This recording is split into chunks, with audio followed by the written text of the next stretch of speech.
18 अक्टूबर को दिल्ली में सनातन cricket league प्रमुख धर्माचार्य जुटाएंगे बाढ़ पीड़ितों के लिए सहयोग।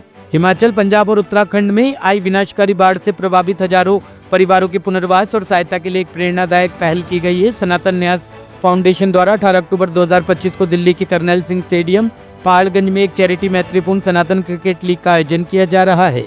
मंदिर वृंदावन के संस्थापक एवं सनातन न्यास फाउंडेशन के अध्यक्ष देवकीनंदन ठाकुर जी महाराज ने इसकी जानकारी देते हुए बताया कि इस एक दिवसीय टूर्नामेंट का मुख्य उद्देश्य बाढ़ पीड़ितों के लिए जन जागरूकता बढ़ाना और आवश्यक सामान जुटाने हेतु आर्थिक सहयोग प्राप्त करना है। लीग में शामिल होने वाले प्रमुख धर्माचार्य है देवकीनंदन ठाकुर जी महाराज, बागेश्वर पीठाधीश्वर धीरेन्द्र कृष्ण शास्त्री महाराज, सरस कथा प्रवक्ता इंद्रेश उपाध्याय महाराज, प्रमुख राम कथा प्रवक्ता चिन्मयानंद बापू महाराज।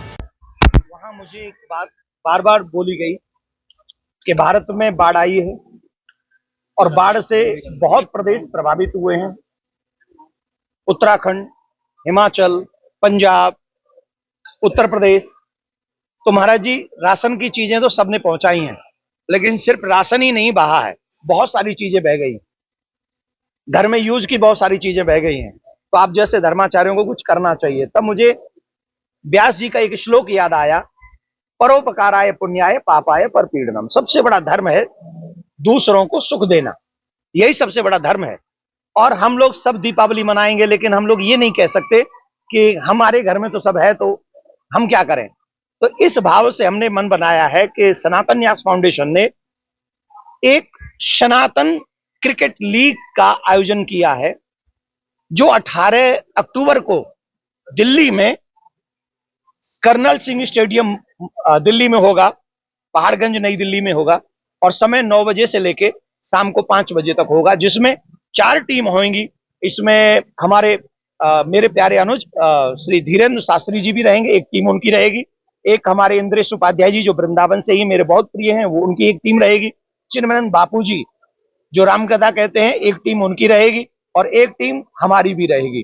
तो ये चारों टीम मिलके क्रिकेट मैच खेलेंगी और उसमें पूरे उन सनातनियों के लिए एक आयोजन रखा जाएगा। उसमें जो भी लोग फंड देंगे वो सारा फंड उन सनातनियों को दिया जाएगा, उनके घरों में दीप जलाने के लिए या उनके घरों में वस्तु सामान लाने के लिए, बिस्तर लाने के लिए, अलमारी लाने के लिए, गैस सिलेंडर लाने के लिए, चूल्हा लाने के लिए, बर्तन लाने के लिए, वस्त्र लाने के लिए। सनातन यही सिखाता है। हमारे भगवान भी गीता में कहते हैं वसुधैव कुटुंबकम।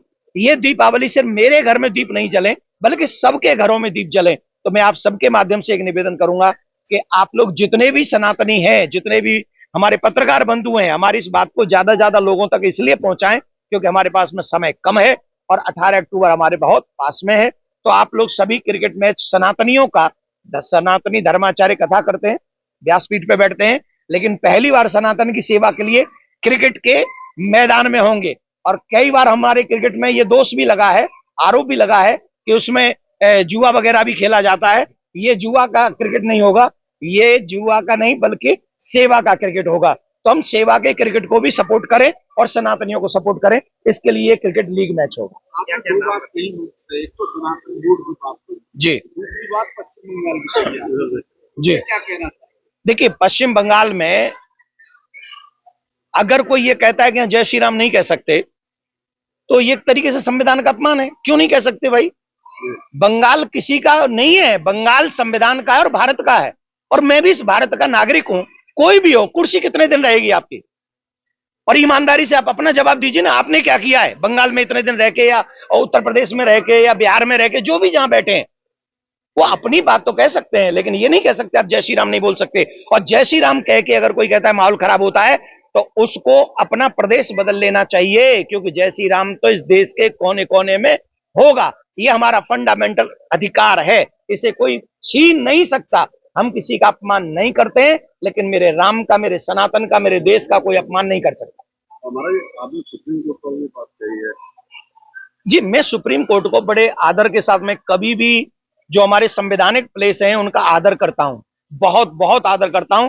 और सुप्रीम कोर्ट तो हम लोगों का एक तरीके से सबसे ऊपर है। तो मैं एक बात कहना चाहता हूं कि कोई जब सुप्रीम कोर्ट में कोई ये कह रहा है कि मेरे भगवान के ऊपर कोई आरोप है, तो उसका मजाक क्यों उड़ाएंगे हम? और अगर आप मजाक उड़ाएंगे तो 100 करोड़ सनातनियों का क्या आप सम्मान कर रहे हैं? मैं उनका अपमान तो नहीं कर रहा हूं, मैं तो हाथ जोड़ के बोल रहा हूं, मैं हाथ जोड़ रहा हूं, मैं आपकी रिस्पेक्ट कर रहा हूं। लेकिन क्या आपने उस कुर्सी पे बैठ के मेरे धर्म की, मेरे राम की रिस्पेक्ट की? आप लोगों के आगे हम भीख मांगते हैं कि मथुरा में कृष्ण भूमि मंदिर बनना चाहिए। आप लोगों के आगे हम भीख मांगते हैं काशी विश्वनाथ फ्री होना चाहिए। आप लोगों के आगे हम भीख मांगते हैं कि हमारे धर्म की रक्षा होनी चाहिए, गौ हत्या बंद होनी चाहिए। आप लोगों के आगे भीख मांगते हैं कि यहां पर जो है ये इतने चीजें जो हमारे धर्म के विरोध में हो रही है, रामायण जलाई जा रही है, किसके आगे रोएंगे? सुप्रीम कोर्ट हमारा बड़ा है, पेरेंट्स है, हमारे ग्रैंड फादर की तरह मान लो कि हमारे घर में कोई बड़ा बुजुर्ग होता है, अगर उसके आगे रोएंगे और वो बड़ा बुजुर्ग हमारा मजाक कर दे, क्या करेंगे हम? तो मैं हाथ जोड़ के प्रार्थना कर रहा हूं, मैं अपमान नहीं कर रहा हूं, मैं अपना दर्द प्रकट कर रहा हूं। तो मैं निवेदन करूंगा सुप्रीम कोर्ट से कि अगर आतंकवादियों के लिए रात के 2 बजे कोर्ट खुल सकता है, तो मेरे भगवान श्री कृष्ण के लिए भी कोर्ट में न्याय की जगह होनी चाहिए और मथुरा में मेरे कृष्ण जन्मभूमि का मंदिर बनना चाहिए। आगरा में जो जामा मस्जिद की सीढ़ी के नीचे मेरे गोविंद है, उनके लिए भी कोर्ट खुलना चाहिए। तब जाके हम 100 करोड़ सनातनियों का ये विश्वास होगा कि सुप्रीम कोर्ट हमारे साथ भी खड़ा है। बात करेगा आपके बारे में आपके और इसके हम बाबा की यात्रा निकलने करें मंदिरों में जो अधिकारी है उसका विरोध है, लेकिन बाकी गहरे मंदिर का अधिकारी हुआ उसके लिए मैं हम जब सनातन बोर्ड की बात कर रहे हैं तो हम तो ये कह रहे हैं भारत में कहीं भी कोई मंदिर सरकार के अंदर नहीं होना चाहिए। अगर एक भी मस्जिद नहीं है, एक भी चर्च नहीं है, तो एक भी मंदिर क्यों होगा? अगर हम सनातन बोर्ड के, और मैं आप लोगों के आगे वृंदावन धाम में खड़े होकर कह रहा हूं, विदेश में गया हूं, सबसे ज्यादा पूछने वाला क्वेश्चन है ये, और युवाओं पूछ रहे हैं वहां पे कि सनातन बोर्ड का क्या हुआ। और देखिए मेरे यूट्यूब चैनल पे और इधर उधर जहां जहां गया हूं, सबने सनातन बोर्ड की चर्चा की है। तो क्या हम हिंदुओं का इतना राइट नहीं है कि हम अपने भगवान की पूजा भी अपने धर्म के अनुसार कर सकें? उन्हें सरकार डिसाइड करेगी। तो हम चाहते हैं कि कोई भी मंदिर सरकार के अंडर नहीं होनी चाहिए, व्यवस्थाएं तो सरकार ही करेंगी और व्यवस्थाओं के लिए सरकार और प्रशासन होता है। यही हमारा निवेदन है। देखिए आंदोलन हमने, देखिए अभी मेरे से कोई कह रहा था कि कोई महाराज भी ये कह रहे हैं कि सनातन बोर्ड की जरूरत नहीं है, एक अद्भुत महाराज ने कहा है। तो मैं तो सभी महाराजों के चरणों में सर झुकाता हूं, मैं छोटा हूं, सबसे छोटा हूं, मैं सबसे छोटा हूं। बस मैं ये पूछना चाहता हूं, तिरुपति बालाजी के मंदिर में जो हुआ, क्या कोई भी धर्माचार्य और सच्चा हिंदू बर्दाश्त करेगा? और वो क्यों हुआ? क्योंकि वो मंदिर सरकार के अंडर में है। मेरे लॉजिक का जवाब लॉजिक दे दीजिए ना प्लीज। आप ये कहिए कि मंदिर सरकार के अंडर कंट्रोल में है, वहां कोई व्यवस्था नहीं होगी, आप गारंटी दे दीजिए। तिरुपति बालाजी में गारंटी है क्या? तो मेरा एक ही निवेदन है आप सभी से कि सनातन बोर्ड बनना चाहिए। अभी भी कह रहा हूं सनातन बोर्ड बनना चाहिए, और सनातन बोर्ड बना के उसमें धर्माचार्य सरकार नियुक्त करे ना। हमारी हिंदूवादी सरकार है, मोदी जी धर्म को बड़ी अच्छी तरीके से जानते हैं, वो धर्माचार्यों को चुने और वो एक ऐसा संगठन बनाए जो संगठन से धर्म की, संस्कृति की और गौ माता की रक्षा करने के लिए वचनबद्ध हो।